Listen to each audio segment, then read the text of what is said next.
something drastically happens at the last meeting of the current cycle that we would need to meet, but I don't see any reason why we would.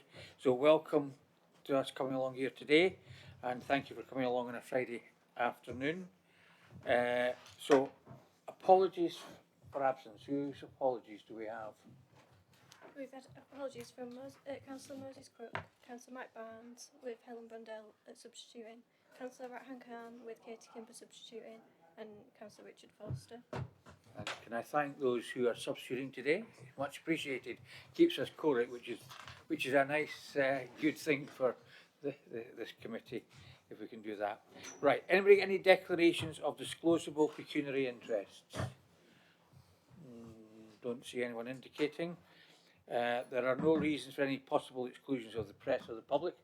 In fact, by the mere fact that we've got the mayor here today, we want the press and the public to be here. Yeah.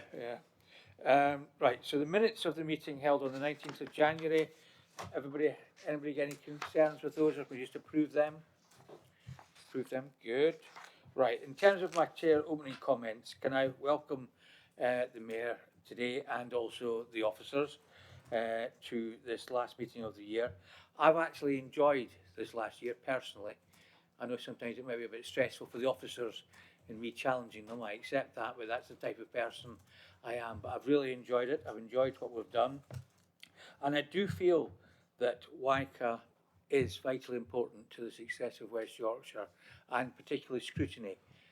With the greatest of respect to the officers and the mayor, there's a lot of money being spent, and it's up to Scrutiny to make sure that we are sure that everything's been done properly. And I think a role for Scrutiny in that is vitally important. And when we're not scrutinising, just look at the number of organisations where Scrutiny has been a little bit suspect, shall we say, and the consequences that they've faced as a result of it. So it's in everybody's interests for Scrutiny to be successful. Just finally, because I'll probably forget to say it at the end of the day, if anyone is standing for election, irrespective of party, good luck to you if you are standing, because it is a damn stressful time if you're up for election. Irrespective of who it is, I know how I feel when I'm up for election. Everybody says, oh, you'll be all right. Yeah, well, let's see on election day how it's going to be. So can I thank those? And can I also thank the Scrutiny Board members for their support this year and the hard work that they have done when they've turned up in what they've done. So that's my comments over and over.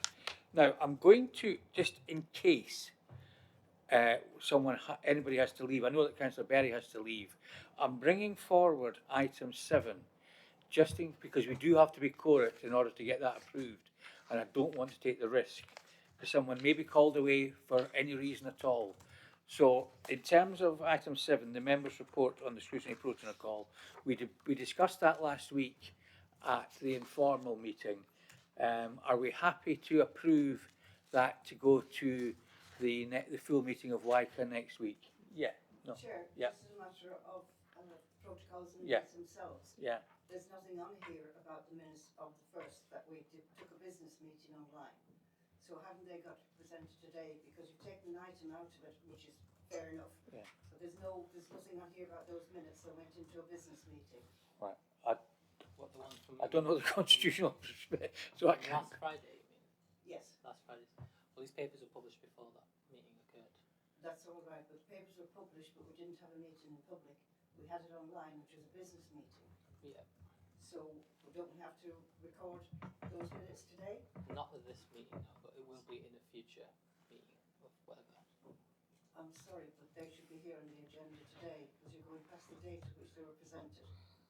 Do you want to, Caroline, do you want to clarify the legal position? I think only to confirm the advice from the scrutiny officer, they're not formal minutes of a meeting because it was an informal meeting that was held. But our normal practice is that we do look to take a note and to put that, to record that note as a discussion where it's appropriate to do so. Of course, it didn't do with the papers because of the time difference between only being last Friday. Given it wasn't a formal meeting, there is no constitutional requirement to have a formal record. I'm sorry, but I'm going to disagree with these protocol on minutes because you can't before there, which could come up in this meeting today. And indeed, it's for clarity and Can governance. you ask people to use the microphones? Can you use for the sake of the, just put your microphone on. Because Alan had some ducks quacking on his phone with the last meeting. It was quite hilarious in some cases. But the minutes cannot be taken forward as something that's been noted, because in terms of governance today, the chair has actually asked us for one of the items here to be recognised. I think just if I can help the meeting, this is the formal committee meeting which is considering that scrutiny report. So it is the minutes from this meeting that will record the views that are taken forward to the combined authority and obviously published. So if there are views or comments that need to be captured here, this is the formal meeting in which to do that. My understanding is last week was the informal opportunity to air some of the issues. Well, I've made my point and I want it to be minuted, because the assumption here today, having discussed it at the last meeting, which was quite right, it was a business meeting, and then the meeting today has been asked to clarify that particular protocol, and the chair has it on the agenda. So that is an item from those minutes that were discussed in a business meeting. And I'm really not happy at the way the procedure is done, because this has never been done anywhere that I've been for over 30 years in local government, which you were all around here. And I just wanted minutes in, please, that these minutes here should actually be on the agenda, and that the item for protocol, which is coming out of that last meeting, is on the agenda today, and that's not the process of which democracy proceeds in local government. Chair, the recommendation in the report today is that the Corporate Scrutiny Committee considers the working group's report and recommendations. So there's clearly a decision that will come out of today's meeting, which will be recorded, and should will properly reflect what No, I'm sorry, Chair, there's got to be a system here where we recognise when a business meeting has taken place and what the outcomes of that could be in terms of democracy recommendations or whatever the principle is within it.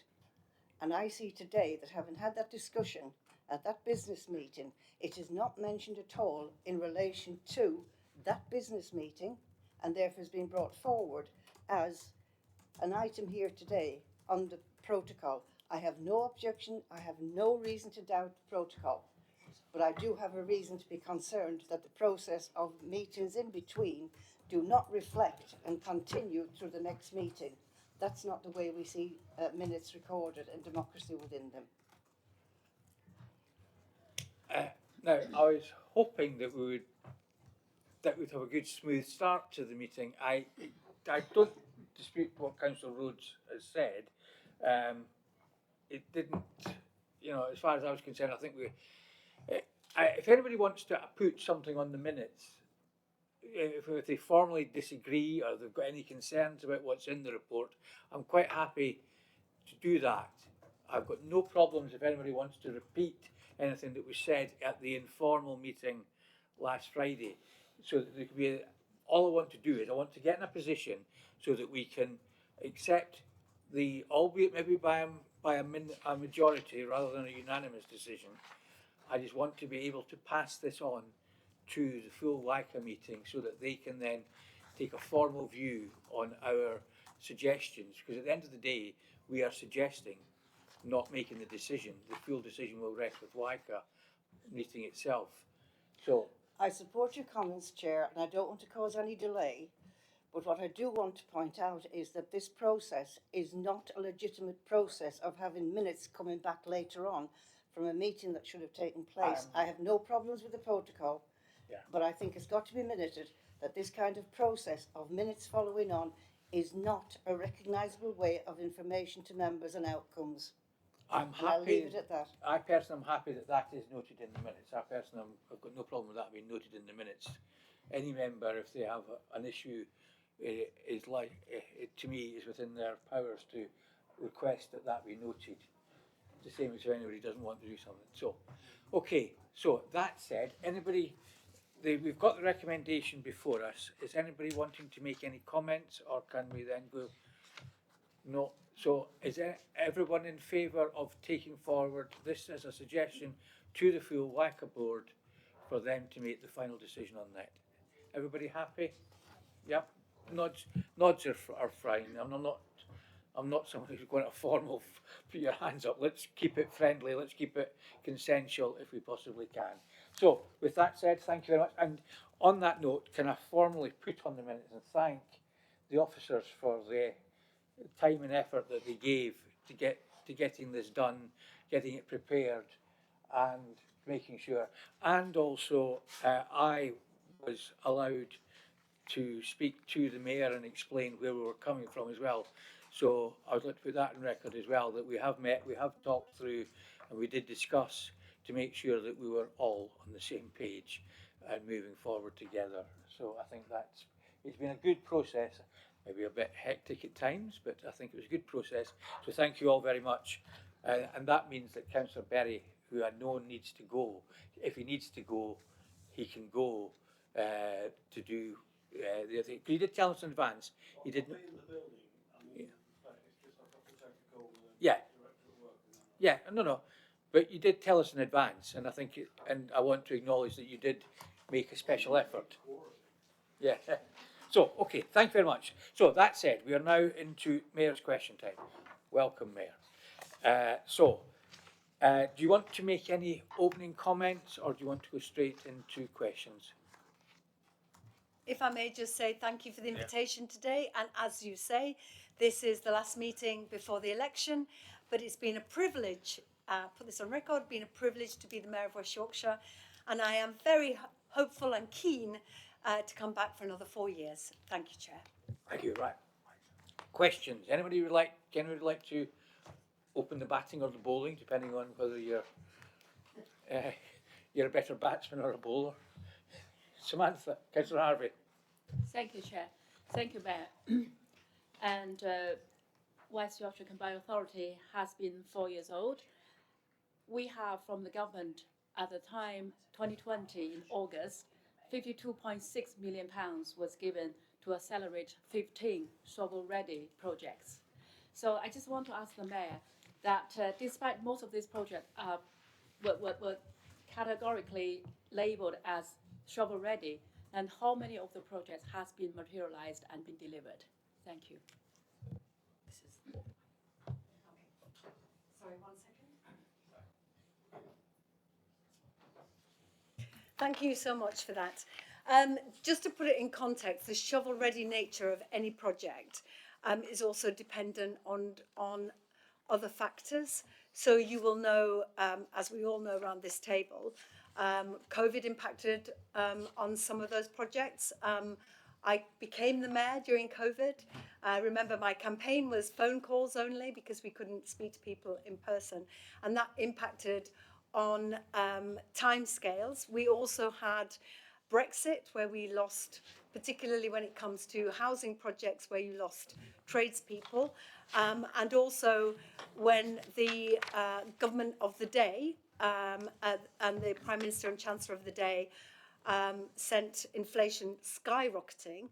That meant that some of the projects that you may have earlier thought were shovel ready, we were having to take decisions on how we can make sure the ones that were ready to go were going, whilst others that would take longer or had become completely unaffordable because of inflation and the skyrocketing inflation. So that's when we worked with our partners, and I'd like to congratulate all my 5 local authority partners, for everybody took a haircut. Everybody had to say which of the projects that were our priorities, what could we deliver with the money that was allocated. So you will understand, Councillor, that you have to cut your cloth accordingly. So our ambitions were slightly derailed, but that does not mean to say that we have not delivered on our 3 billion that we've had since I became the mayor. But I'm going to hand over to Alan to actual specifics of those individual projects, but very happy to provide you also with more detail. But remembering that it's not just housing, it's also infrastructure projects, it's cycle lanes, it's bus priority, it's roundabouts, it's regeneration. It covers a multitude of projects. But I'll hand over to Alan. Thank you. Thank you. So, can I just clarify? So, the question: what are the various projects which are actually in the ground and being delivered? That is a long list of projects. It is, yeah. I'm not. It's above and beyond the 15. Yes, but at the time, I think the 15 is been accelerated. The 15 shovel-ready project is being identified in the August 2020 document. So that's, I think, the part of the strategic economic framework that we have that. So for those 15 projects, I'd like to know how many have been delivered, and out of 52.6 million specifically actually earmarked for that project, for those projects. Yeah. Is it possible? So that is referring to the Getting Building Fund. It's one of many. Yeah. So the Getting Building Fund was announced in 2020, so part of economic recovery following we were right in the middle of the pandemic at that point, but the government announced the Getting Building Fund, which was aimed at accelerating infrastructure projects to help with economic recovery. And so I think that's the set of projects that you're referring to, and I think we have delivered all of them. I think the simplest thing is just we'll just get you a note of the 15 see, projects that were set out, and then those are that have been delivered, and the project's fully closed. Often, for some of them, it was contributions to broader projects as well, which will complicate things. But we'll do you a short note. I think that'd be the best, because with the greatest will in the world, you ain't going to remember every single project for that. It was 4 years ago as well, so yeah. Yeah. So yeah, if we can get a note, and I think everybody would probably be quite interested in getting the same note as well. So if it was passed formally, do you want to come back with any follow-up question? Yes, please. Yeah. I don't expect officers to be able to come up with every single project you're delivering, but this is one of the biggies, the £25 million given for the creation of British Library North. So can I just ask, this is through the Heritage Fund itself, so could we have some update on that project as well? As far as I understand, this is also very glacier at the moment. There is not been delivered at the moment. Yeah. Thank you. I'm so glad you've raised this particular project, because it's a project that I know a fair bit about, because it's a project that I am hugely proud of, that we're going to have British Library North on the South Bank. As you say, 25 million was in the package from government. The British Library North will cost much more than 25 million. We have released monies to start the safety work. You'll know that the building itself, remind me the name of the building? Templeworks. Templeworks is a beautiful heritage building, but with enormous issues around the safety of the building, the structure of the building. And I know that British Library North and Leeds City Council want to keep as much of the heritage as possible, working with Heritage England as well. And that has been challenging. The 5 million was released, I think, in the first few months of my tenure as mayor, and that has kick-started the work. There have now been further, deeper discussions about how we can escalate the work that's taken so long because of these complications. Once you get into the building, at the beginning, all you could get in was a drone because it was so unsafe. So trying to make that safe in order for people to get in has also been a challenge. But you will have seen in the budget, the Chancellor's fiscal statement, that there's another £10 million being allocated to British Library North, which I'm very pleased to see. And I congratulate everybody involved, actually, lobbying the government to say, this is great, but this is it's only a small part of what we will need to deliver this, world-beating library here in West Yorkshire. And it also was in the same sentence as £5 million for the National Poetry Centre, which was lobbied for by our Poet Laureates, Simon Armitage and Ruth Pitt, who have got 5 million for that as part of the university. And I think the two together Poetry Centre and the British Library North are going to be a game changer for our region. But we cannot get away from the fact that the technical building aspect of this is incredibly hard. So when they need the money, that money will be released, but it is a slow process. And I would hate to just hand over the money and then we have a building that's unsafe. Okay, I'll bring in Councillor Dowson now, please. Yeah, I'll take it when you're talking about heritage, you're not going to have sheep roaming around on the roof anymore. For those that don't know, the sheep were in lifts up to the roof because it was a grass roof, and the only way that they could keep the grass down was to get sheep. So the lifts, the semblance, the carcass of the lift is still there. Yeah, I mean, that is a great achievement, and I can't wait for that to actually be built. But I'd like to ask you a question on a similar theme, but perhaps not quite so technical, but it might be, your answer might be, around your pledges. You made some fantastic pledges, and I'm just wondering if you could update us on those pledges, successes, failures, and also what you've got planned going forward.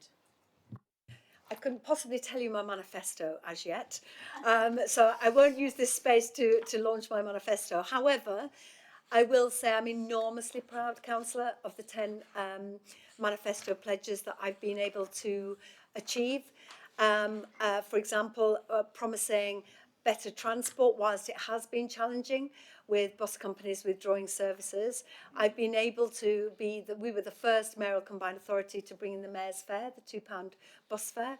We've used the BSIP money in order to get greater connectivity when those routes have been pulled by the bus operators so that communities weren't isolated. An inclusivity champion, I was just with Fatima Khan Shah, who's my inclusivity champion. The commitment to 750 more police officers and staff. We're over 840 something, and my commitment is to retain those numbers. I'm incredibly proud of that. To put the safety of women and girls at the heart of the police and crime plan. We are the first in the country to today launch our Women's Safety Unit, which was a recommendation that came out of Dame Louise Casey's investigation to the Met Police. The 5,000 affordable homes, whilst I have admitted before to this committee, we aren't on the 5,000. We're not far away, but we're not actually at 5,000. However, I would say that 25% of all the homes we've built are affordable, more than Greater Manchester and West Midlands, and they've got trailblazer deals with money for affordable homes.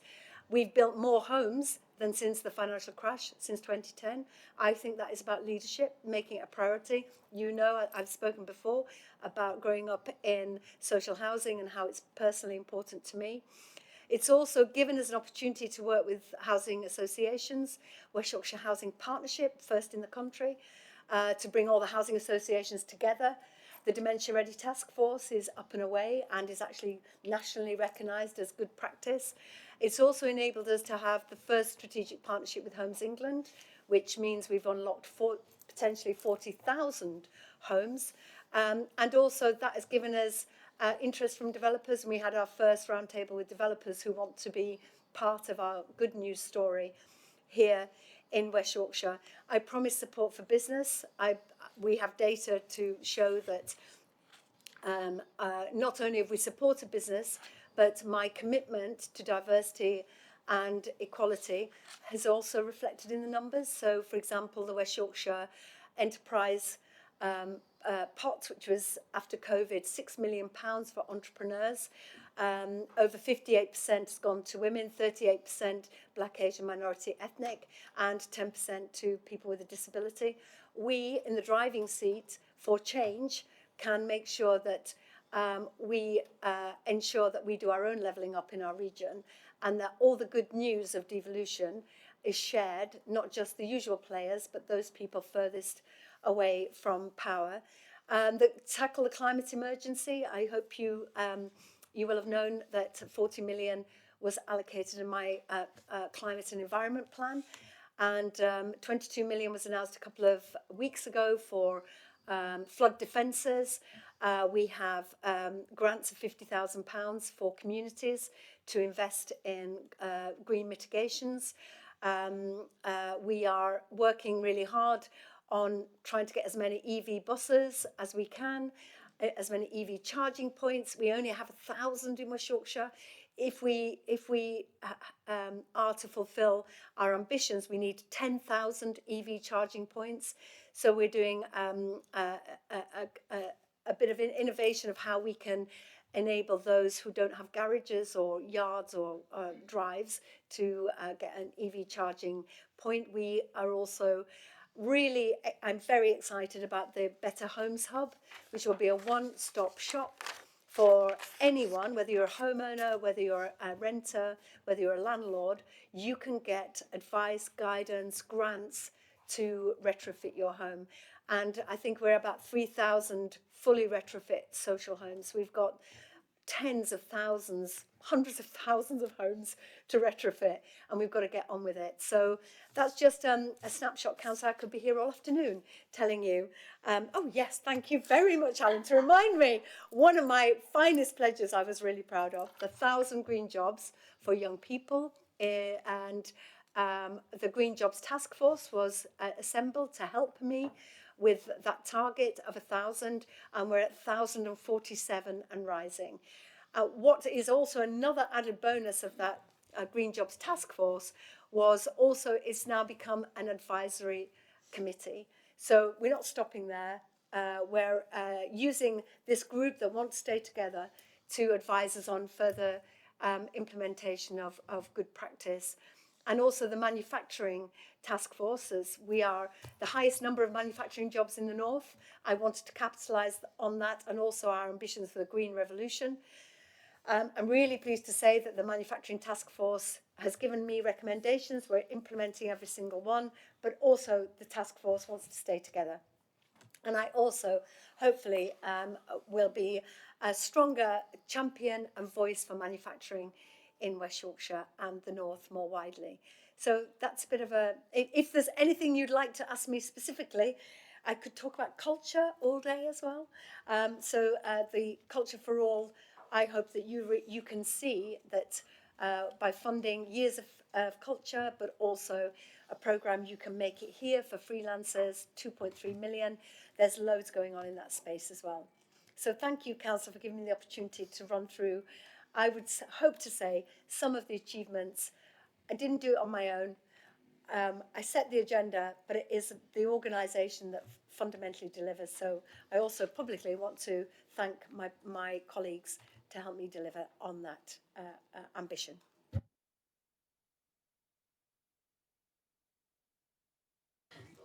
Well, I have got a follow-up, but you were going to tell us something else. I just Yes, Alan very kindly also reminded me the Fair Work Charter, which was a manifesto pledge that took us longer than I'd hoped, because I did say a Fair Work Charter in a year. But because we wanted to make it as attractive to SMEs, 96% of our businesses are SMEs, because we wanted to make it attractive, we had a whole series of consultation workshops working with the FSB, the CBI, the TUC, small businesses, different sectors, micro businesses. And I'm really pleased that we have over 100 plus already signed up to the Fair Work Charter. And we took an approach that come in, the water's lovely, rather than draconian, you must sign up, because I think we've learned from some Fair Work Charters across the rest of the country. What we want is not just the big businesses who can easily do it and pay the real living wage and so on. We want those SMEs who are on the journey to being an amazing business to get the support from us to be better, because we have to get more money into people's pockets. And our own organisation, I'm pleased to say, is also a real living wage organisation. There was one part of policing we had to really work hard to deliver, but we're now on the way to that real living wage organisation, which I'm very proud about. So thank you, Councillor. Yeah, no, it's fine, because it's really nice to hear, you know, that the hard work has paid off and it's teamwork, as you've said. But I did ask about challenges as well. I mean, you went through at the start talking about COVID, Brexit, inflation and so on.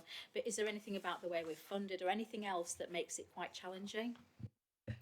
Can I say the biggest challenge and the biggest risk at the moment is underfunding of local authorities, because they are my partner. We are 6. It's not me. We are 5 plus 1. We are a group of 6. But I have transformational plans, strategic vision. We have our plan that we collectively worked on, which is West Yorkshire 2040. You know, we're not standing still. However, government have put the handbrake on delivery for local authorities. So where you've got local authorities who can just about deliver adult social care and children's services, and then nothing else. And sadly, frankly, a chancellor who then says, well, whatever's left, they have to cut their cloth accordingly. There is no fat on this bone. 14 years of austerity. All of this money-saving opportunities have been done. There is nothing left to trim. So my worry is the health of my local authority partners, and that's why I was able, and it was a priority, to be able to find any, and we've spoken about it at this committee before, any pots of money where we could help our local authority partners. And there was 51 million that was in the transport reserve. It won't affect our delivery, so we were able to give that back to our partners. We also use the gain share for capacity funding, because if I want to deliver homes, how can I if there's nobody in planning, because they can't afford to recruit? This is no good. So I am hopeful that change is coming, because we can't carry on like this. You can't fund mayoral combined authorities and then their partners are hanging by a thread. So culture, for example, what used to be an opportunity for community, cultural grants and so on from councils, nothing. We have to rely on government levelling up funds for swimming pools. I mean, when was it ever thus? Sure, it was always local authorities understood where they needed a leisure centre or a swimming pool, and they would then fund it. And now we have to go cap in hand to government to ask for the things that we need. This is the biggest risk that faces us all. Finally, if I may say thank you to my colleagues for being my aide-memoirs, but transport and rail. We have to make sure that we have that interconnectivity. The handbrake turn on HS2 was devastating, because it's a phenomenal waste of money. It actually makes us a laughingstock in Europe that we can't deliver on big infrastructure projects, and also then just gives us a piecemeal, patchwork quilt of small pots of funding that don't match our ambition for that, that powerhouse network that across east to west, that is that connectivity, because pulling HS2 also pulls out the connection from the Midlands to Sheffield. And then how do we get fast trains from Midlands to Sheffield? But also, where is the electrification of Sheffield to Leeds? 1 fast train an hour. We have 2 regions, West Yorkshire, South Yorkshire. We've got £180 million worth over 10 years for investment zones, and the connection between these 2 investment zones is 1 fast train an hour. It's absolutely, utterly hopeless. We need that strategic plan. We need investment in infrastructure. And that's why I'm really excited that on Thursday we'll be announcing the mass transit plan at the Combined Authority. It's gone out today or yesterday, about what the 2 corridors are, because we're not waiting for government. We're just going to get on and connect our region. Because it can't be right that only 4 out of 10 of the people outside Leeds can only get to the city centre in 30 minutes, when in other European cities of the same size, it is 7 out of 10. So you can see the impact that has on our labour market, that people can't access the city centre in a timely fashion. So, are they taking those skills opportunity, job opportunities? Are they lonely? They can't get out and about. It's a real matter of urgency, and something that we're looking at really seriously with our strategic transport plan. Thank you very much, Ben. I take anybody's notes, and just anybody, I have no pride. Just tell me what I've forgotten.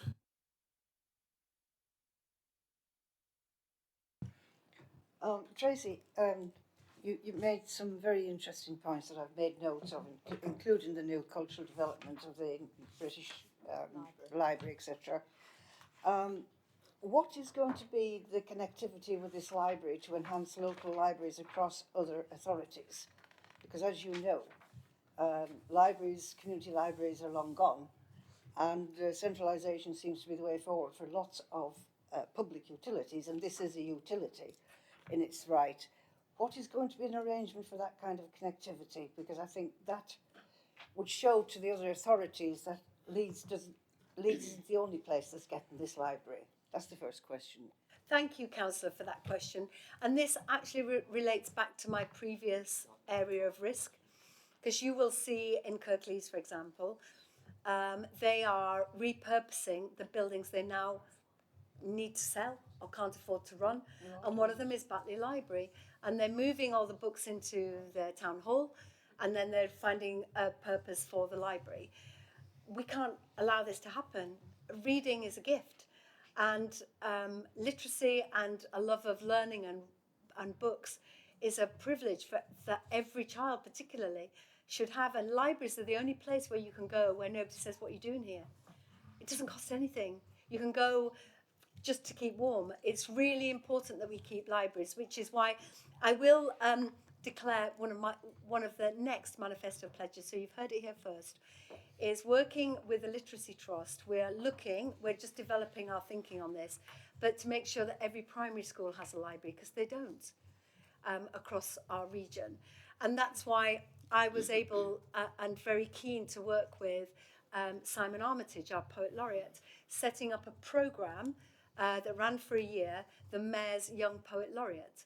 And there was a module given to schools. All the schools took part. We had 16 shortlisted. Simon and I listened to these amazing poems from primary and secondary schools.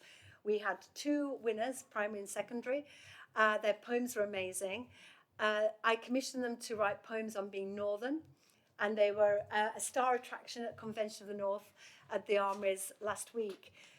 I absolutely believe that libraries are the beating heart of opportunity. And if I may just indulge myself here, that one of the reasons why I believed in my previous career I could be a writer was at Birstall Library when I was very little. It was an area of solace for me. I loved going to the library. I won a writing competition and won the book. The prize was Puff the Magic Dragon. I even remember the prize. But it gave me confidence to believe in my own voice. And it's interesting that poetry is the choice of working class kids more than middle class kids. So I really, I'm not answering your point specifically about the British Library. However, rest assured, my desire to have more libraries and access to libraries across West Yorkshire is 100%.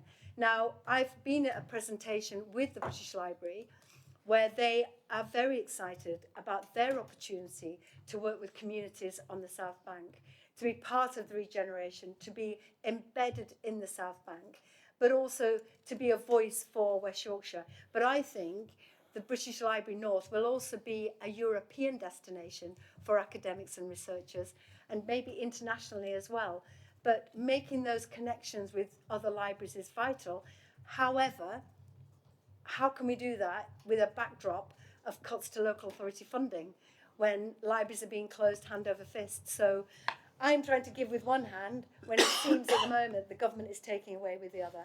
But if you share my love of libraries, then maybe we could do some joint working about what that would look like. I would love that, Tracy. I mean, I'm coming back to the point of what can be connected from the British Library, even if it is certain books or paintings or drawings or whatever that can be out on loan to libraries out across the 5 West Yorkshire authorities.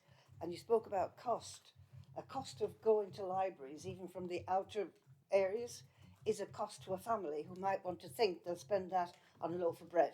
That's my point in terms of getting out and doing research with those, and what can you do as a lending position out there in the communities to make them part of the Northern Library. That's the first one. You mentioned buses, obviously, and the capping, most welcome to a lot of people, even though they finished up paying more if they were previously paying less than the £2. But I'm looking forward to the situation in terms of the transport that you mentioned, and particularly the buses, because the reduction in buses, as you quite rightly say, has had a great effect on people going to work. They've reduced the hourly service. We have one in an area from North Wakefield, and that's the only bus route we have, and that comes from Halifax, from North Wakefield into Wakefield city centre. To get to Leeds by bus, you have to go into Wakefield to get a bus into Leeds. Now, I'm sure that's all part of the plan for the future, and I look forward to seeing that. And obviously, 2,000 police cuts from the government previously across West Yorkshire is something, well, in terms of our patch, it's something that will take a long time to put in place. One thing I'm sure, when your deputy came to Wakefield, we all mentioned that one thing that we did think needed reviewing, but in the circumstances it had to be tweaked because of the posts that are not there, was actually the amount of time that can be, officers can be over at the new headquarters on 2 or 3 days in the week when there's no cover, and that's the rota system, the shift system, but that's to deal with the amount of forces that you've got.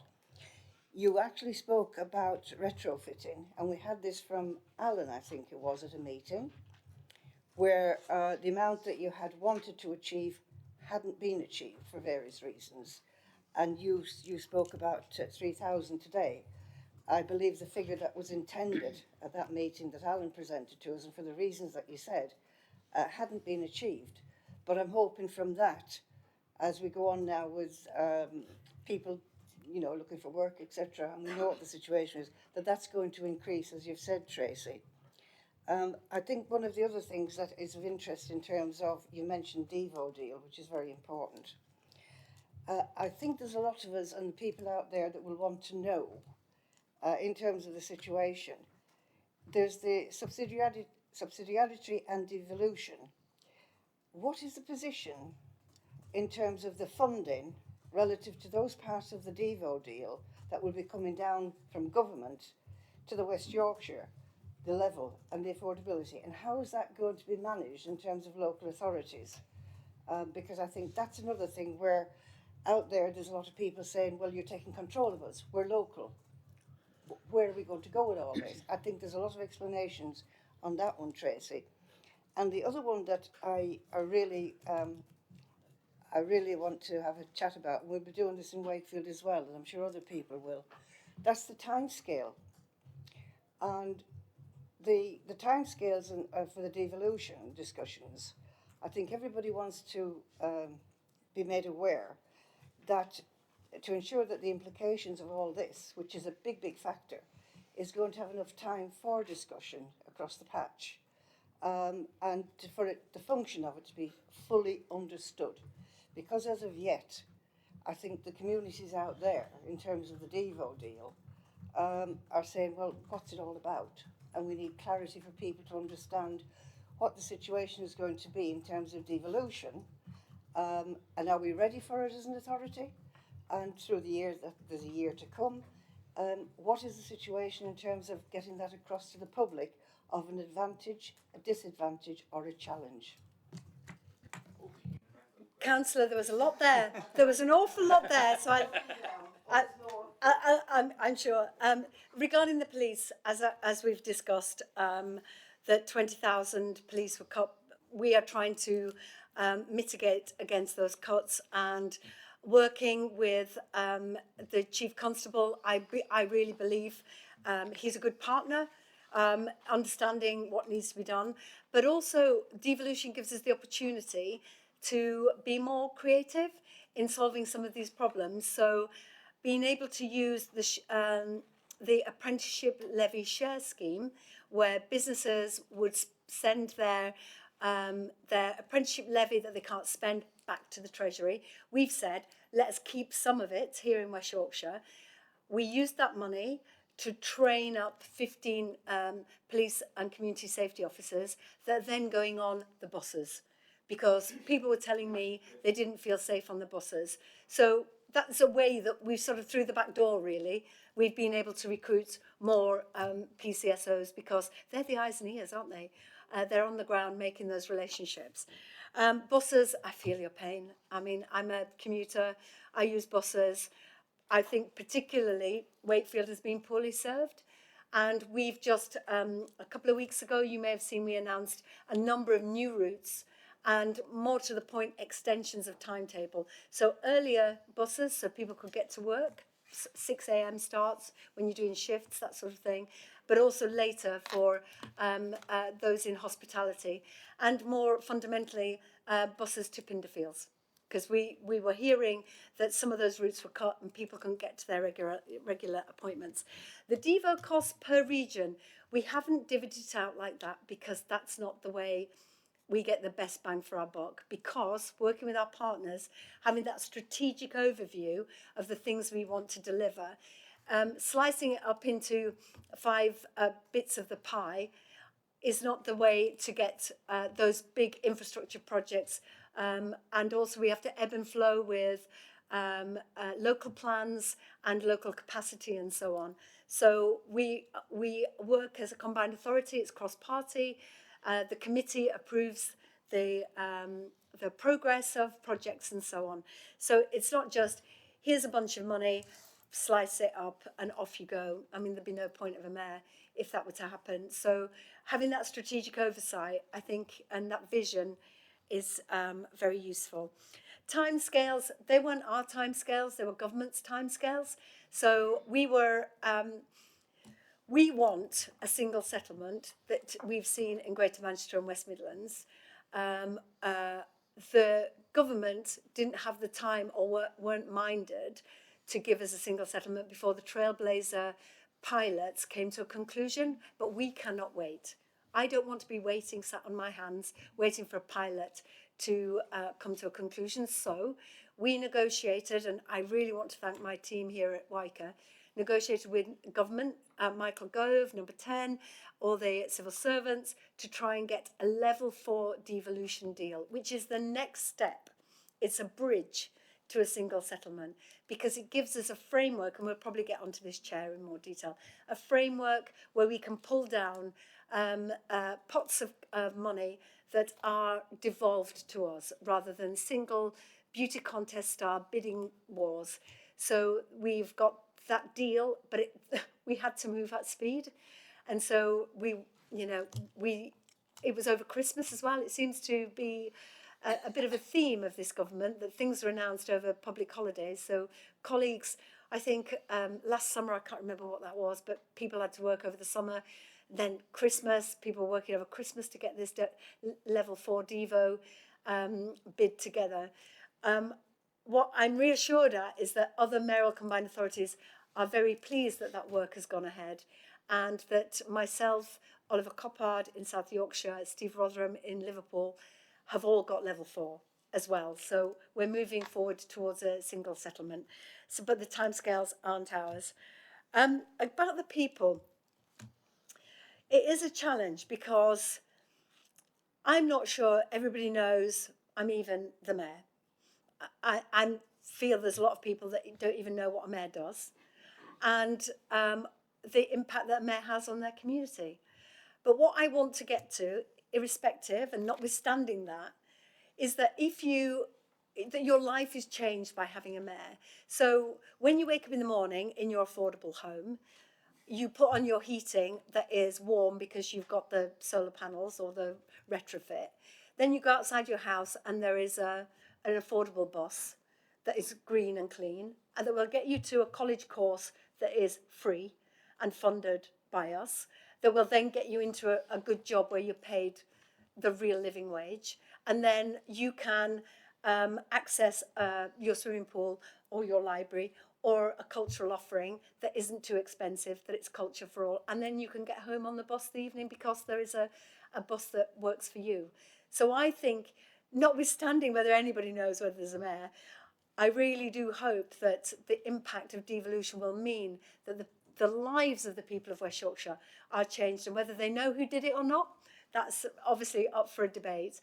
But I think I have a job to do as well, to tell the story of devolution and the positive story of bringing those decisions closer to the people whose lives are changed by the decisions that are taken. We all know in this room that the Whitehall and Westminster don't know us. They don't understand us, they don't get us, they don't see the problems in the way that we do. And also they don't see the solutions and the opportunities. So it's my job as your champion and your voice to make that case to politicians, but also to the community. And finally, are we ready as an authority? Yes, we are very ready, more than ready, to take on these extra responsibilities. We've been waiting for this. It can't be right that we will see the inequity of the impact of trailblazer deals in Manchester and the West Midlands, and we won't be part of that good news story. We are very ready.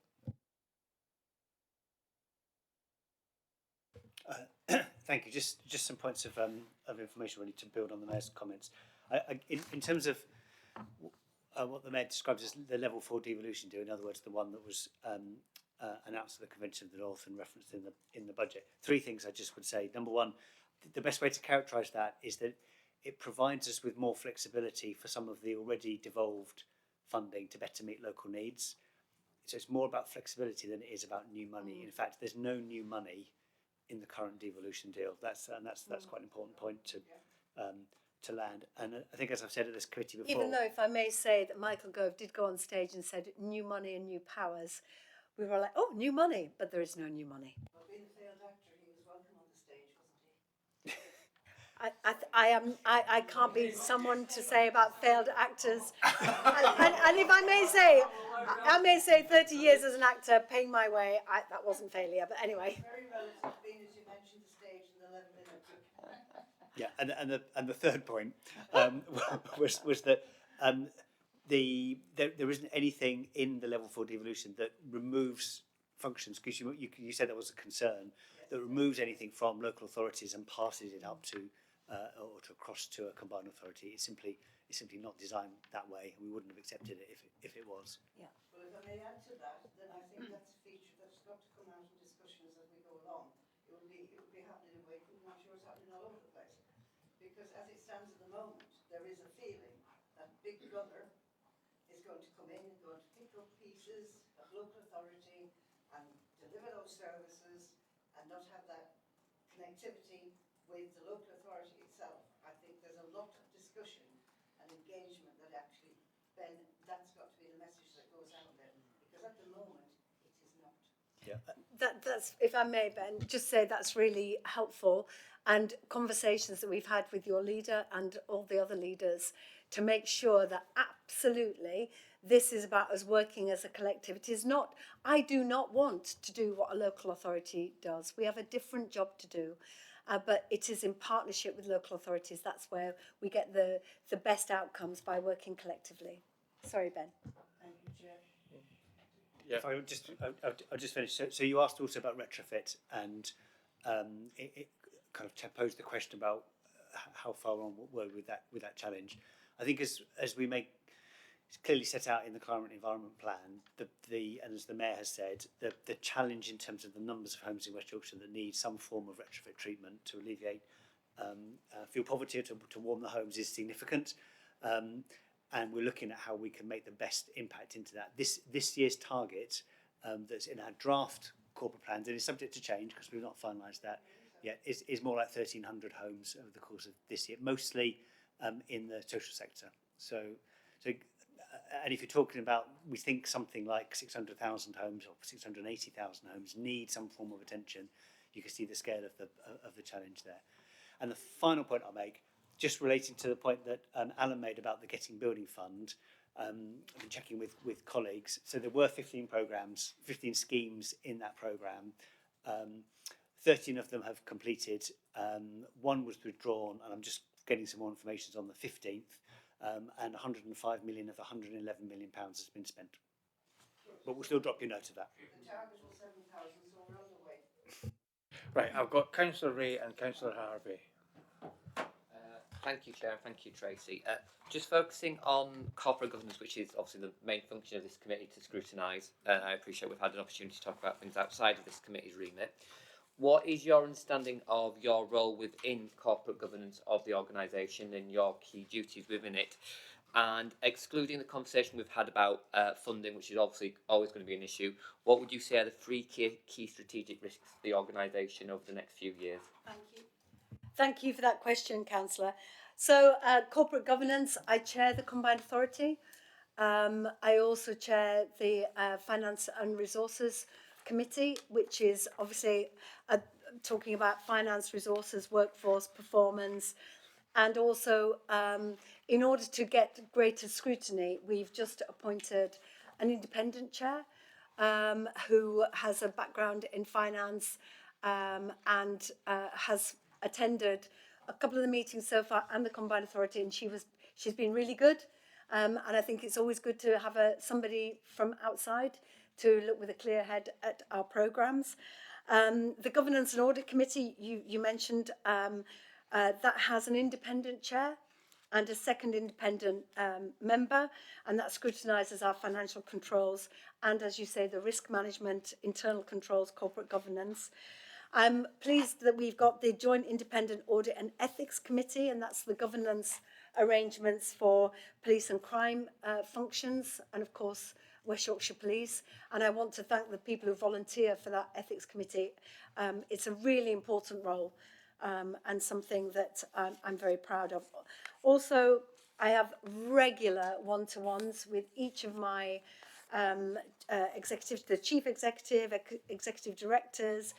That check and challenge in those one-to-ones is really helpful. And part of those discussions are always, and what is the risk of failure? What is the risk of reputationally or whatever? Also, I've said many times at this committee, I want to be the most transparent mayoral combined authority in the country. And that's why transparency is a theme. Our CA meetings, this meeting, FRCC, all committee meetings are held in public. Reports and minutes published for transparency that can be accessed on the committees and meetings section of the CA website. They're webcasts, so anybody can dial in. And also, bearing in mind that any decision I make can be called in by scrutiny. So, you know, there is a role there for you. But also, you know, being able to listen to the public as well about what they want to see from us, I think is really important. So accessibility, and maybe we'll go into that in another question, I think is also really important. And whether that's travelling on the bus, people do tell me a lot of the things they want us to be doing when I'm out in public, or whether that's Mayor's Question Time or Message the Mayor on radio and so on. Yeah, it was just the second part of that question, excluding obviously financial risk. What would you say the three big what would you say the three other big risks you would see corporately to the organisation? One risk I've mentioned, which is our local authority partners, but I would say that the cyber security for me is a really it's a big risk of all big organisations, and you'll know that Metro was down for a few days, a few weeks ago, but we've put mitigations in place. And in fact, I did ask this question of Alan in the Financial Resources Committee. So I wonder, Alan, if you just would like to share the answer you gave to me in that committee. It might just give you a bit more information. Yeah, thank you. So we're currently carrying a very high risk around cybersecurity, which the committee had a private briefing about last week.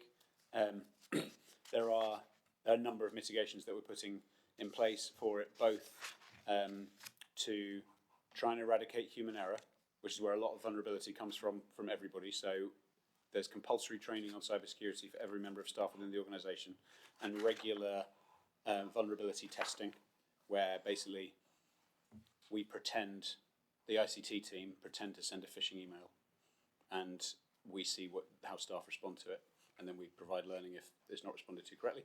So there's the removal of the human error. There's then a set of things that we're doing around increasing our ability to know and respond when there is a cyber attack. So putting in place something called a security operations centre, which will deliver that. And then the third thing that we're doing is we are getting in some external support to deal with a number of vulnerabilities that are in our systems. So it is it's very high on our list of things that we are we're fixing. Okay. But we're not the only organisation to have this as a priority. But also, if I may say, we have also navigated a pandemic, a war, spiking energy costs, and I think we've been able to weather those storms. But I think the mismanagement of the general economy is a big risk, and I think had we had stability at the centre, I think our outcomes would have been even better than they are over the last 3 years. We've made impacts across the whole of our region, but just imagine if we'd have had stability and investment, blimey, those outcomes would have been at least, double the impact, I think. Thank you, Chair. I appreciate that the Mayor can talk about culture or probably acting as well all day long, but there is a raft of priorities people in West Yorkshire Combined Authority have, and one of them will be the housing need. And the £89 million has been secured from the Brownfield Housing Funds, but however, the work is only starting at the end of January this year. So despite the goal of 5,400 homes by March 2025, so by far at least around about 88 new homes have been built under this scheme. So this is nowhere near on track. So could I just ask the Mayor whether you accept or admit this is the under delivery of the West Combined Authority? Thank you so much for that question. I wouldn't frame it like that at all, actually, because as I spoke earlier about housing, the economic shocks that we've had to deal with, the fact that developers are really struggling to deliver because they can't recruit, as I gave you the context earlier, the Brownfield Housing Fund has actually been a great success story for West Yorkshire. So much so that government came back to us to give us an extra £12 million for Brownfield Housing Fund.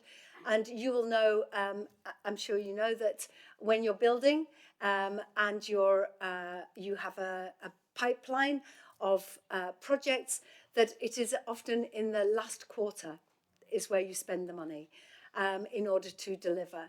And I would say that our capacity to deliver has also excited central government, which is why you'll have seen Michael Gove came to Leeds to announce the £2 million for more homes in Leeds, because they know that here in West Yorkshire we are getting building.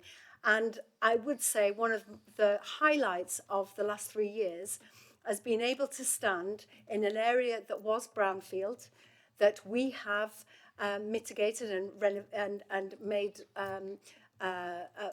land that you can build on, and meeting a family who were, through no fault of their own, made homeless through a no-fault eviction of their landlord.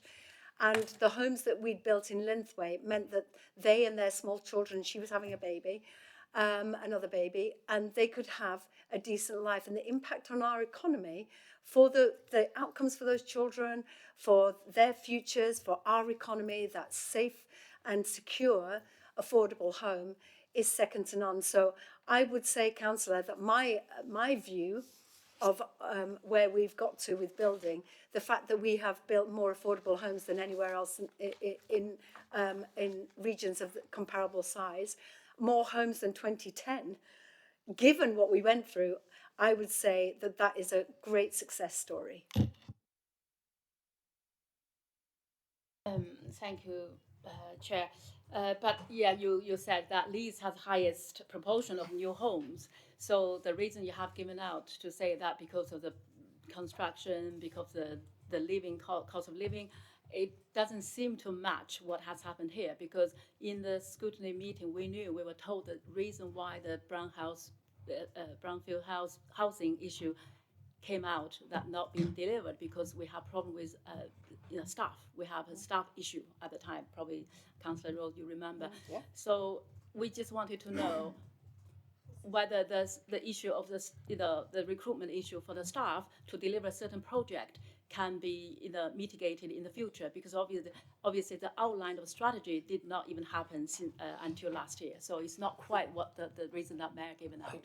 With respect to the Mayor, I think Mr. Still wants to try and clarify, I think. Thank you, Jen. If the Met forgives me for trying to answer the question first.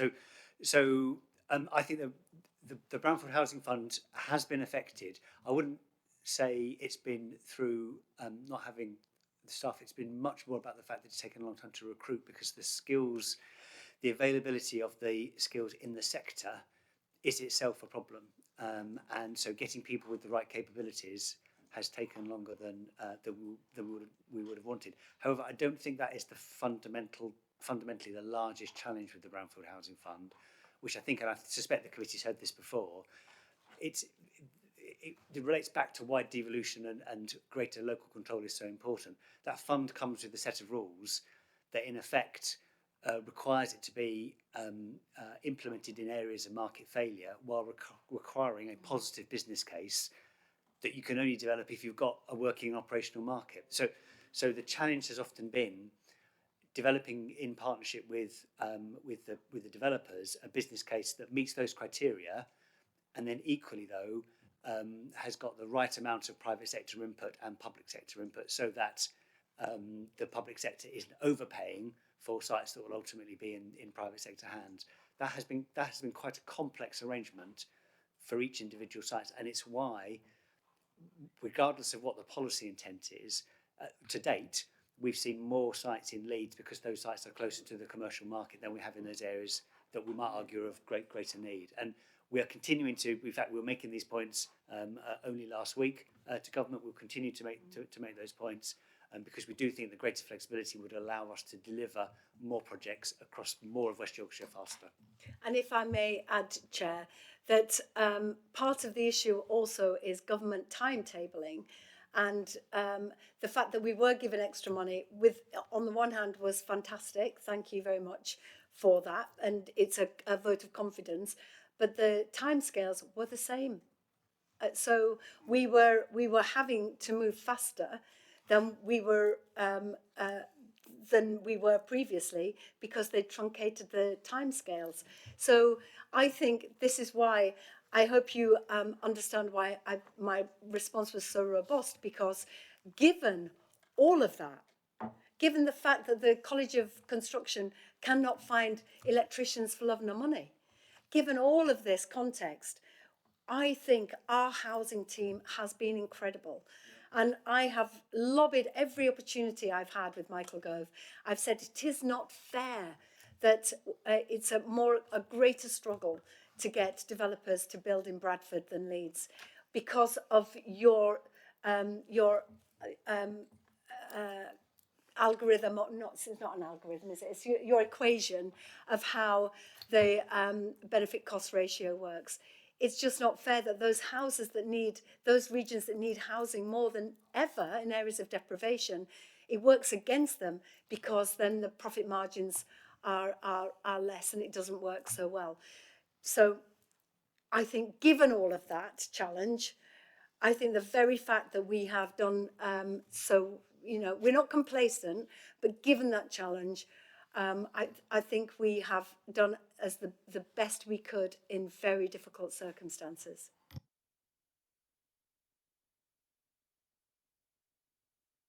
Sorry, Councillor Harvey, can I just respond on one of the points you made, which was in reference to a conversation that had happened at a previous committee, where the rationale for something being delayed was to do with recruitment and staffing constraints. So my recollection is that very specifically that was to do with the delivery of the housing strategy, which was delayed, and the reason given for it having been delayed was because there were some resourcing issues with it. But I'm really pleased to say that that housing strategy has now been published and is coming forward to the CA for adoption next week. So there was a historical problem which the committee has previously discussed, but that staffing problem was in relation to the delivery of the strategy as opposed to delivery of the Brownfield Housing Fund specifically, from what I can remember. Thank you. Okay, yeah, Councillor Rhodes. Thank you, Chair. A last one, if I may. We've mentioned Mayor has mentioned the ridiculous timescales that are given for funding projects. And at the same time, the challenge of it all is that it's capital and no revenue. They don't give you revenue with these projects. yet you have to have a team standing by just in case. In lobbying for the future, Mayor, I think that's a very important point in terms of project funding, because local authorities have everything cut to the bone. So how can we have people sat there or not sat there to respond to timescales? Has this challenge of revenue to support capital ever been brought up as a topic that needs further discussion? I think that's a perennial challenge, because you can build something, but then can you find the revenue in order to keep it going? So, for example, the announcement of the new swimming pool in Bradford, fantastic, thank you for the money, but then you have to make sure that you've got the staff and the finances to, you know, to keep it running. It is absolutely a challenge, but that's why devolution, further devolution, is so important. So you don't have siloed funding streams where you can't team and ladle depending on where you are in the cycle. So I often use the adult education budgets as a prime classic example of 5 different funding streams, 5 different departments to respond to 5 different deadlines. You know, having that autonomy to use the money as you see fit, I think would just free us up so much. But there is a challenge that you know, there's a lot of focus on capital projects, and that they are the sort of shiny things that people talk about because they're new and interesting. But the revenue is really important. But I don't know, Ben, if you wanted to come in on that. Thank you, Chair. Well, I was just going to say, so as you might expect, the answer is yes, and quite a significant amount of what you would call combined authority funding goes directly into local authorities to support activities that they're undertaking as part of the partnership. So that includes kind of revenue capacity funding to develop pipeline projects, and as we discussed previously, it includes employment and skills support for local communities. It includes the business support and business advisors. So quite a bit of that activity is in effect supported by the combined authority, so that stability and continuity can be provided to local authority teams. I've got a question, and I'm not asking you to be critical of your leaders and the other authorities, but what more can we all do to get over what devolution actually means? Because we're not, at the moment, as I said privately to you recently, one of the issues is the views with a lot of elected members. They don't understand devolution. What more can be done to try and bring all the councillors on board, and then the public will then follow, hopefully, if they get leadership from their councillors? Yeah, I think the challenge is that councillors are doing an incredible job. Often councillors have another job, maybe a family as well. So to find opportunities where councillors can come to maybe, you know, sessions like this where people get under the bonnet of what devolution can bring and what the offer is, and to have more conversations. And there, you know, some councillors are more engaged than others. So I would say to councillors, please, you know, join the webinars, get more involved, have conversations about what is an opportunity. I think that transport has really brought in councillors' interest into devolution. As we'll see on Thursday at the Combined Authority, when we make the decision about better buses, that that impacts on everybody's life. And so the councillors' communities talk to them about the things that are important. So the Mayor's Fairs, for example, is a very easy to understand outcome of devolution, that we've been able to make that decision for the whole of West Yorkshire. But I think we've only been a mayoral combined authority for 3 years, and other MCAs have been at this job for many years. In fact, Andy Burnham's going for a 3rd term. There's been a mayor of London for a decade or more. So, you know, it's pretty new to us, but I hope that you see that we're doing everything we can to get the good news story out there about devolution. But not everybody understands the nuts and bolts, but it's trying to use those simple good news stories to sell devolution. Thank you, Chair. And like to, pardon me, just like to return briefly to the to sort of principles of devolution, and I think more like you and perhaps less like Councillor Rose, I'm not aware that there's huge numbers of people in our local pubs there talking about the minutiae of devolution and worrying about what's going where. As you talk about late buses. they do talk about buses, as you pointed out, a significant number of people don't even know that the combined authority and the mayor exist, let alone the detail. But it's really about the principle. I absolutely accept that where powers are being devolved from the centre down to a combined authority level, the default position should be that they are exercised or coordinated at authority level, although it's not beyond the reason that there may be occasions where actually the most effective exercise of those powers that would be further devolution down to smaller areas. But I appreciate where the default should be.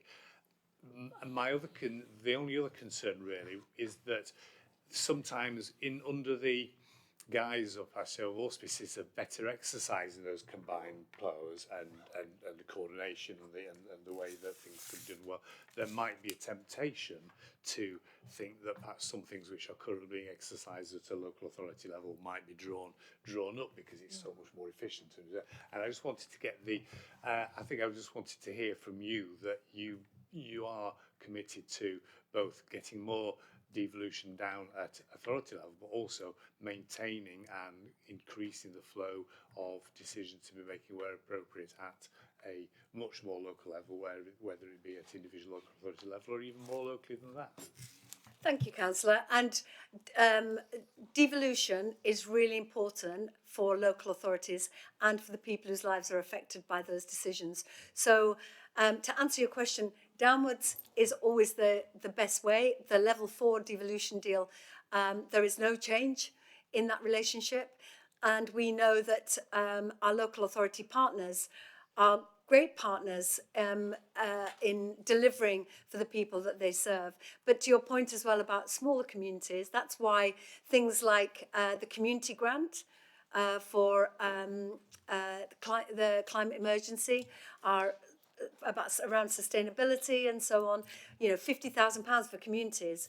That's nothing to do with me. That's for the community to pitch in for what they think that they need. The Mayor's Community Safety Fund, which is proceeds of crime money. We gave out £1 million over the last year or so, and it's grants of up to £8,000. And when people come together and they self-select, when they come together, that can be a bigger grant, and it's a very light touch. So I really hope to reassure you, Councillor, that I do understand that devolution is not about a new Westminster in the regions. Absolutely not. That is counter to what I want to achieve.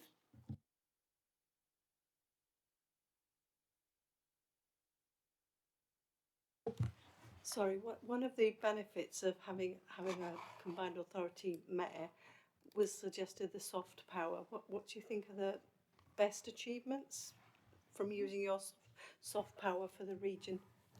Thank you.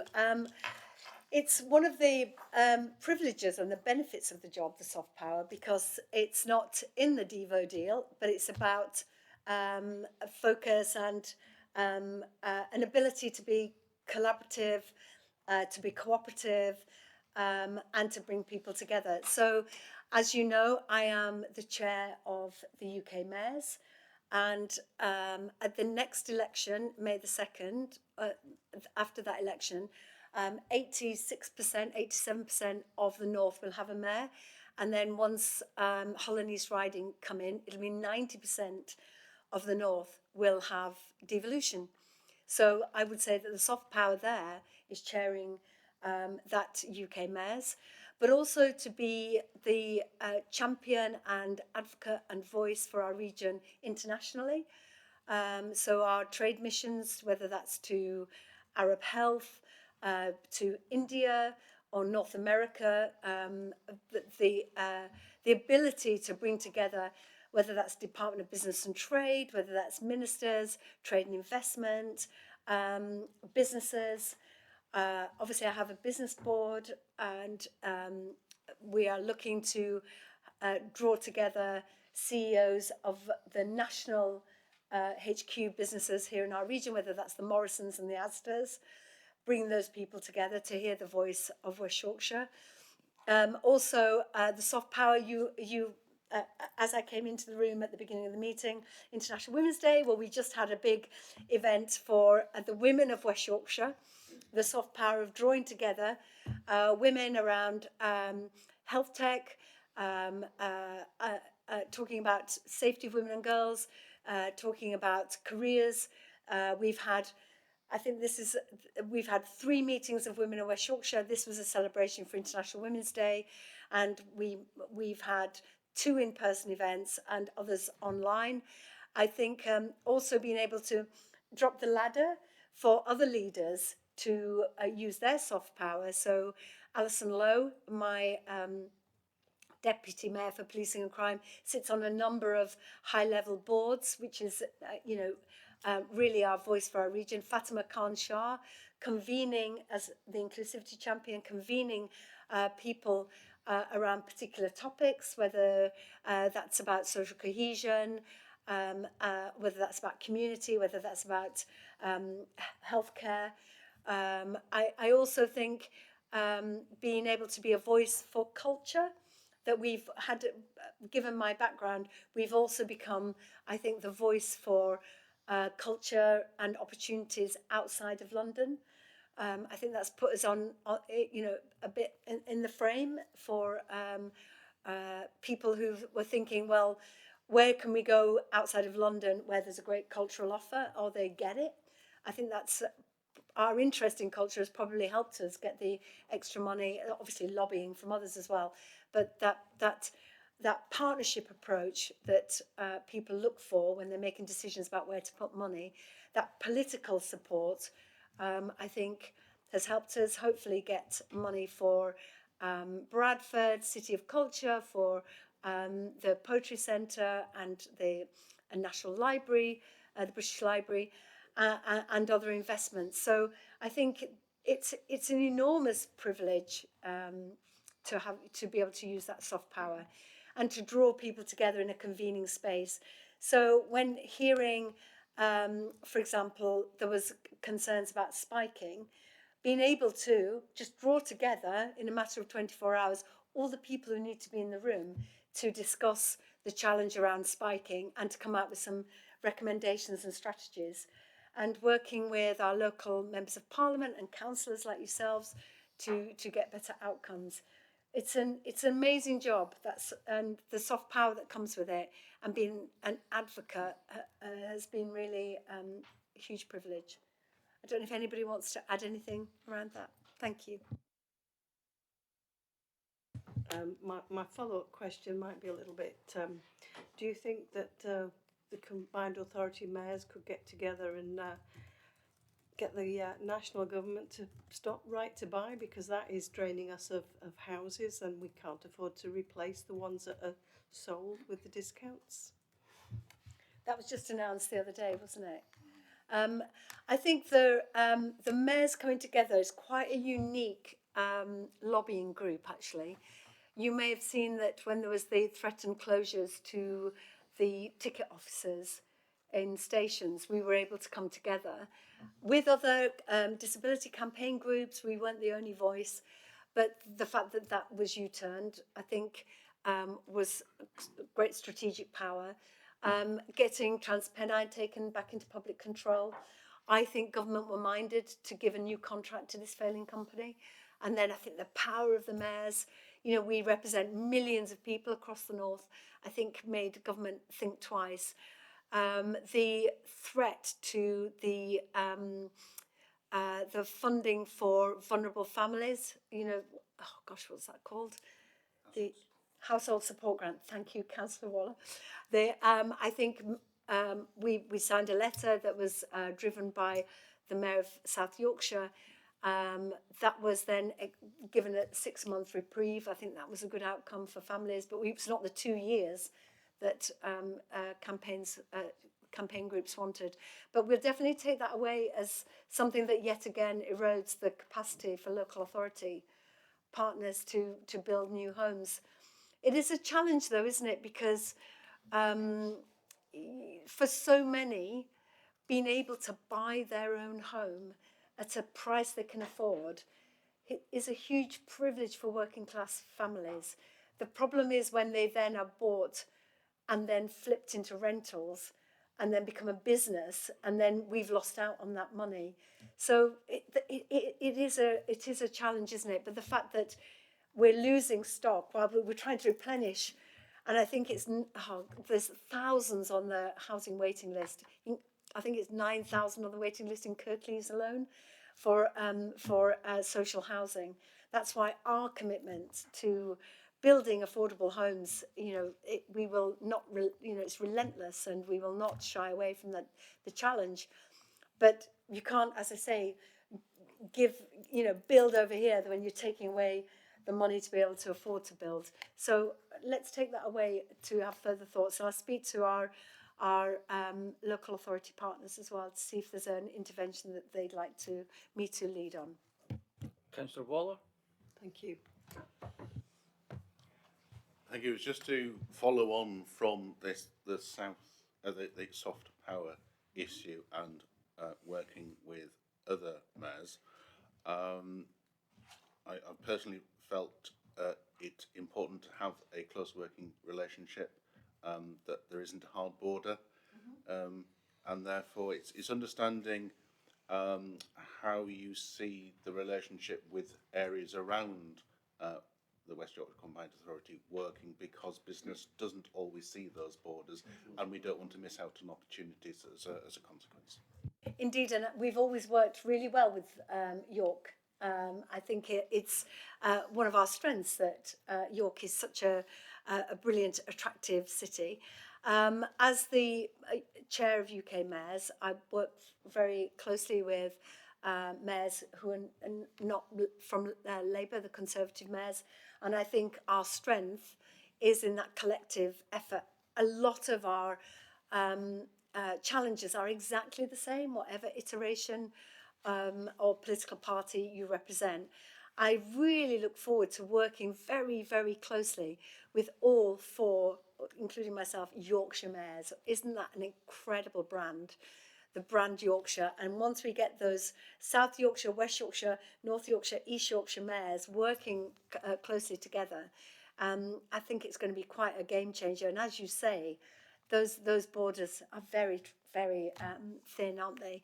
And porous. And so many people live in Harrogate, work in Leeds, or live in Leeds and work in York. So I think that communication, that collective spirit for better outcomes together is definitely the future. And a good example potentially is it was announced at the Convention of the North, the One Creative North, that we're working with South Yorkshire, Manchester, Liverpool, up to Newcastle, with the Royal Society of the Arts, Channel 4, BBC, PEC, Newcastle University, lots of creative organisations, to get that investable proposition that the North is open for business when it comes to culture, and the way that we can support each other, whether that is a skills offer in the creative industries that goes east to west across the North and covers the whole of the North, whether that is the way we can co-produce work, or where we can bring international investment by supporting the new film studio in Newcastle with our trained talent, to say to Amazon and Apple and whoever that you can come and film in the North. You will have absolutely everything at your disposal, because it's not just where you're based in Newcastle, but actually you've got all of us surrounding you with that soft power to support you. So I think I think devolution is so exciting. I think some of the reviews of Convention of the North were saying it is their quiet revolution, that it is an opportunity cross-party to bring all the voices together on areas where we can collaborate, and whether that's transport, whether that's energy, Steve's tidal energy, the carbon capture in Hull, us doing retrofit in the middle, whether that is place, so culture, and also the trade and investment to make us an area that's, like you say, you know, a company in I don't know, Singapore doesn't necessarily know what the boundary of West Yorkshire is, but they know potentially what the north is, and that there are two, you know, there are ports either side, there's great connectivity, etc., etc. So, you know, trade and investment is something we can collaborate on as well. So I do think the future is bright when it comes to devolution. Thank you, Chair. Tracy, so this is a question about the mass transit scheme. I understand that there was about various, version of Vision 2040 has been published from metro to tram since you were elected. And it was only yesterday, I think, there was a decision to build 2 tram lines from Leeds to connect Bradford and from Leeds down to Dewsbury. So do you have any plan for connectivity between Leeds and Wakefield Rural? Thank you. You're always a massive champion and advocate for your region, and I applaud that. The way that we're approaching it is phasing. So there is no point saying we're going to do it all at once, because nobody would take you seriously. And it's the way that Dublin and also Manchester started with the initial corridors and then built out. But rest assured, this is not a Leeds plan.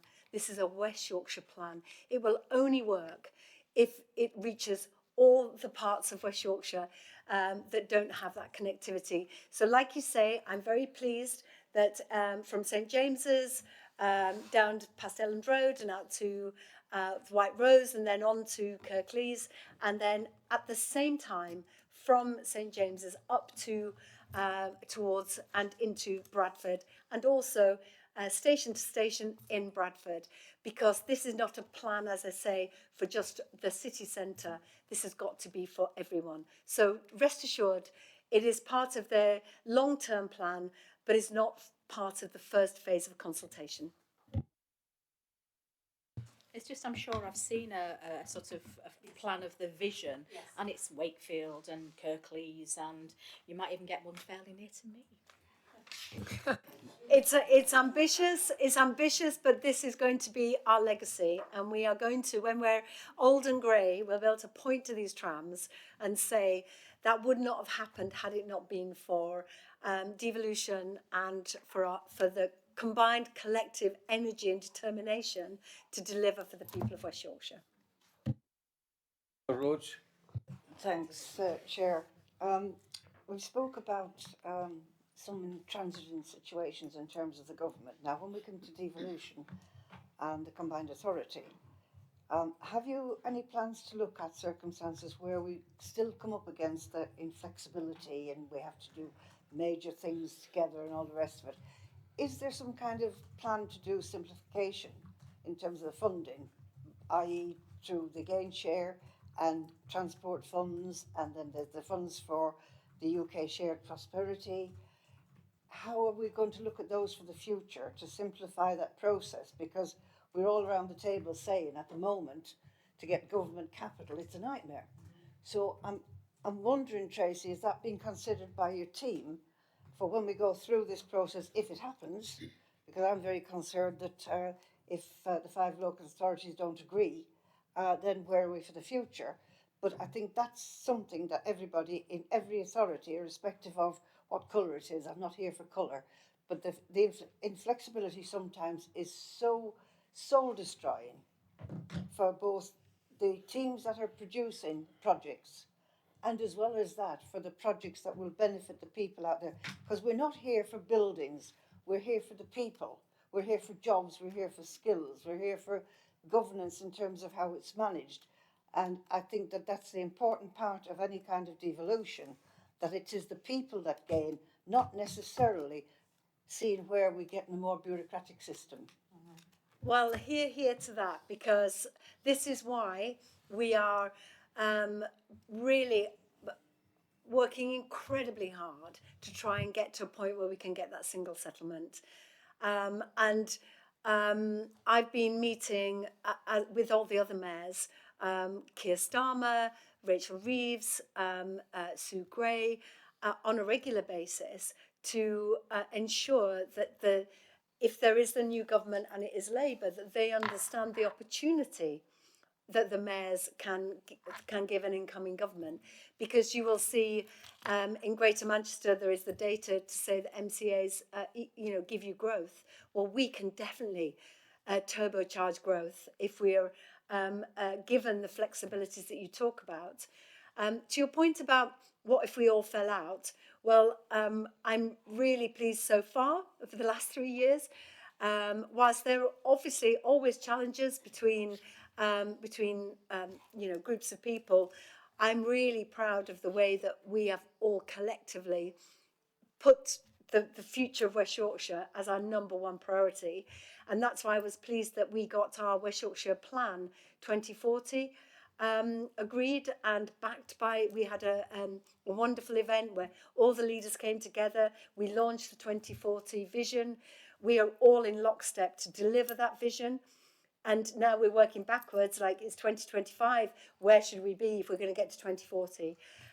But please be reassured that the Shared Prosperity Fund is a perfect example of how it just doesn't work when funds come from the centre. It's 2/3 of what we got when we were in Europe, and it comes with so many checks and balances and assurances, and it's so difficult. It shouldn't be this difficult. Surely we can make it easier for our communities to benefit from this money.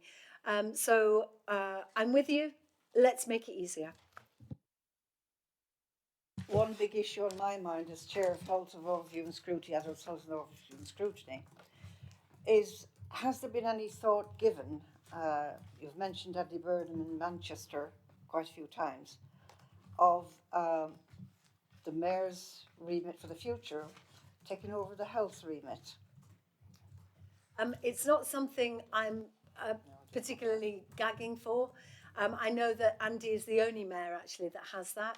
I think it was a particular interest maybe of his. He was health minister, so it's something that he's obviously wanted to do.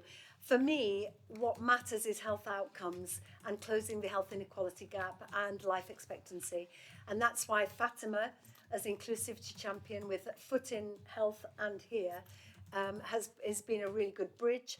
But also setting up the West Yorkshire Scientific Advisory Group with John Wright as the chair, who leads on Born in Bradford, which is I think a 10, 20-year programme, you may know, monitoring young babies to now teenage and their health outcomes and data and so on. So there's lots we can do using the soft power, as Councillor Lee Richards spoke about, to have better outcomes. But health is wealth. But also I have to make sure people earn more, have greater opportunities, can get to jobs that are paid well, and live in warm homes that don't harm them, and the air is clean. So there's other things I can do to ensure better health. Thank you, Chair. Sorry, if I may add, Chair, I'm also on the board of the ICB, which is really, that bridging is great, and also, what's Kathy's role? She's chair. She's ICP. She's chair of Kathy is chair of the ICP, and she sits with us. So we're trying to ensure that everybody knows what everybody else is doing, so we can work collectively to make sure that what we do really matters and has an impact on health across the region. I'll put the last word over to Mr. Still, and then we'll conclude. Thank you. I think pretty much that the Mayor covered it in her last comments. All I was going to add was that we already have partnership working with the health sector, as the Mayor says, through the Integrated Care Partnership, and you'll see if you look at their strategic plan that we figure in that as the kind of one of the organisations leading on the wider determinants of health, as the Mayor has said, and you'll see health outcomes and securing health outcomes in our strategy documents as well, and we fund joint posts to make sure that we are completely joining up economic growth activity with better health outcomes. And if I just may add finally, Chair, that relationship has already borne fruit, that we are now working together in a creative health partnership. Rob, who chairs the ICB, has called it the creative health system. So it's not a health system, it's a creative health system. So we're using all of our soft power, but also some funding to ensure that people, whatever we can do to ensure people don't end up in crisis and in A&E, to save the NHS money, but also to have early interventions so people are protected from poor mental health. So, on that note, you want to come in, sir? Yeah. Yeah, that's okay? No, you're okay. Okay. Last but not least, you mentioned obviously earlier on, Tracy, about the push for new housing, the push for new communities, the integration between the communities and education. One thing I've found, particularly in our area, there is the push for new housing. New houses being pushed forward, but education has been left behind. The local communities, we're now creating a lot of what I would put as housing estates with no soul. That soul, there's no very few community areas, very few new schools. So are we working with the local authorities in that push to be able to create this community effect, this new housing, this new schools that go with it, this new integrated transport system, to actually get this community to work and everybody to be able to do exactly what you said, be able to live in a nice house, come out and be able to get onto the bus, go to the place of work, go to the place of school. The trouble is we've not got a lot of those schools. We're now having to ship, particularly in my area, children around on buses. We've just recently got a problem with the buses. The school bus has been taken away.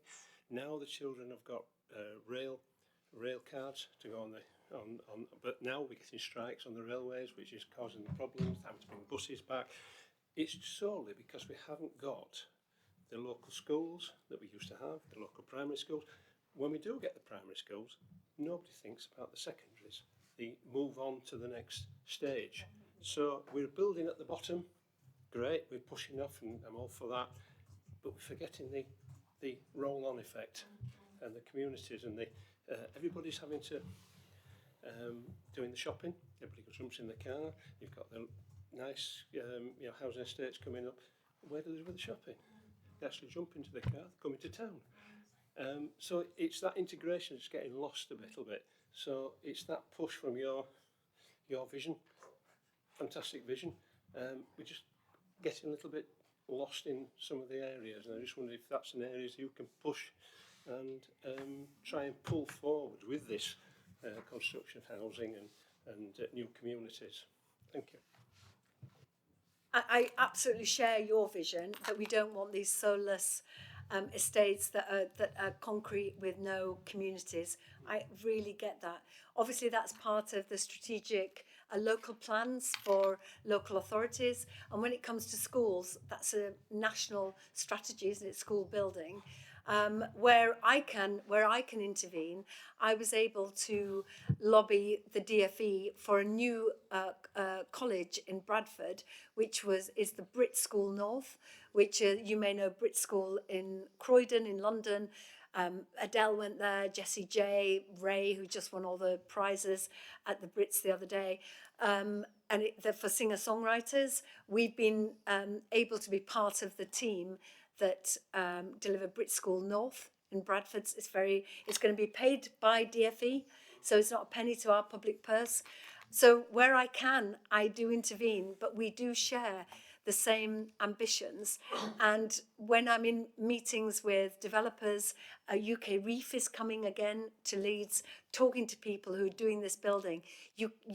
Where are the community centres? Where do people convene? Where can you have a birthday party and have a group event?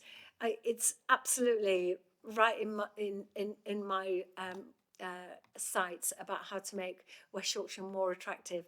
And I think there are plans in Calderdale for a garden community. Does anybody know about that one? Without, I can maybe Calderdale. So the councillors from Calderdale maybe can tell me more about that. But I have no doubt, knowing the leadership of Calderdale and the councillors, that is going to be absolutely lovely. In the way that we fought for the green roof in Halifax bus station against number 10's advice, I know it's going to be absolutely fabulous. So we all share the same vision, but I don't necessarily have the powers to deliver in the way that I would like.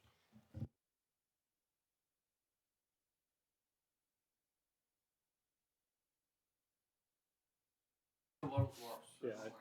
Sorry about one of the problems that I'm coming up against is the particularly with our authority, it's trying to get that strategic development plan actually put in place that you can actually tie into. And I think that's one of the major problems and sticking points. We're doing all the strategic development of how many houses we need for the future. Looking at that, it's actually getting that strategic development plan signed off, because particularly the 20 to 31 still isn't signed off in Bradford. We're looking at the 30 to 41 at the moment. All the strategic development plans going. It's that sticking point that I think is a problem. Thank you. And when we were negotiating the Devo deal back in the day, government took that out of the devolution deal because they were waiting for outcomes of something going through Parliament regarding strategic planning for mayoral combined authorities. It's not been reintroduced. We don't have any. We don't have those powers currently. Well, it's just a good example of how some things are best done at local level by local authorities, and planning is one of those.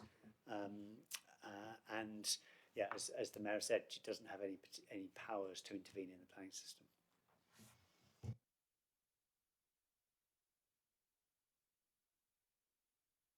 On you go.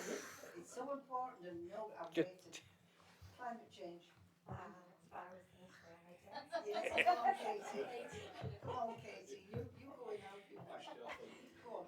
I noticed in the last mayor's question, sorry, we're subbing today, so it's difficult, isn't it, to come in with questions as to what you discussed in your informal meeting the other week.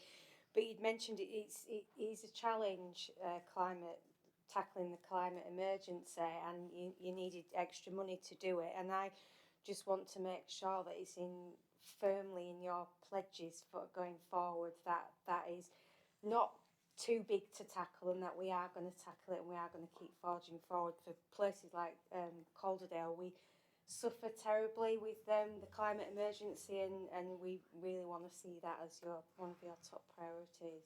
Thank you. And one of the privileges of the job was to go to Mythenroyd and to be there at the opening of the flood defences. And I don't know I can't remember, were you there when we were at the community centre?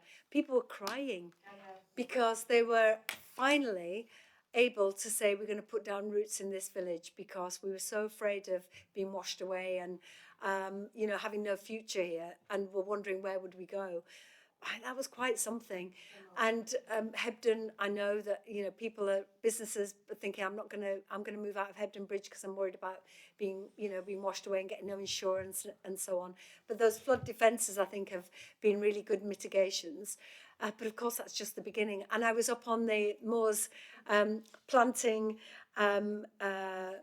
sphagnum moss. Tiny little bits with I think it was about 40 volunteers. And I was thinking, how is this going to tackle the climate emergency? They're tiny bits of grass. But collectively, they keep water uphill.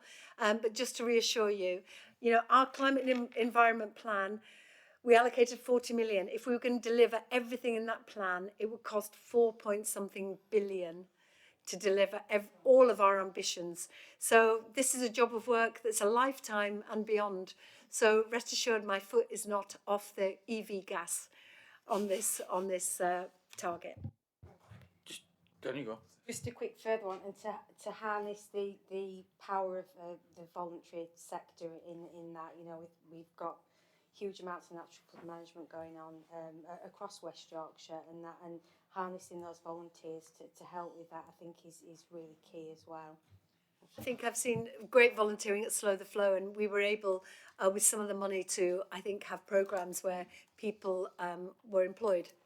On what was previously, I think it was all completely volunteer-led. So it's also about jobs. It's creating jobs and opportunities as well. In the green sector, that's where a lot of the growth, we could see a lot of the growth. I said it was the last time before, and this, but Mr. Still, if you want to come in. Thank you. Just to add to the Mayor's comments, so since the local authorities in West Yorkshire and the Combined Authority declared climate emergencies in 2019, we have had two documents, a climate pathways document that looks at what are the different scenarios and what needs to be done, and then a climate and environment plan that takes policies from that technical base for implementation. Both those documents are being revisited and we republished this coming year. So it's kind of watch this space really for what we think is achievable within the resources that we've got at the combined authority level. Chair, if it might be useful to also know, I'm working with Chris Skidmore on net zero and how mayors can get government into the right position on the climate emergency. I mean, our net zero target by 2038 is so ambitious. When government's target is 2050. We have to act as if it is an emergency and work at speed. But being able to partner with others to amplify our voice, whether that's going to COP, being able to make the case that mayors are the agents of change. Nationally, all the targets that have been set by government have actually not reached its target. Right, okay, right. Thank you very much, Mayor, for coming on today. I think what this session has proved is that the recommendations within our report are good, because if we had one scrutiny panel, we can vary onto all of these different issues. And that's one of the things, because you can then scrutinise and then see the interconnectivity of everything, because it's all right scrutinising X, but it often has implications further down the line. And I think, even though I'm selling it to you, I don't know you're already sold on it, but I think by having one scrutiny board and having, it will make holding you to account a lot better, to be quite frank, because you will then know where everybody's coming from and how the interconnectivity is.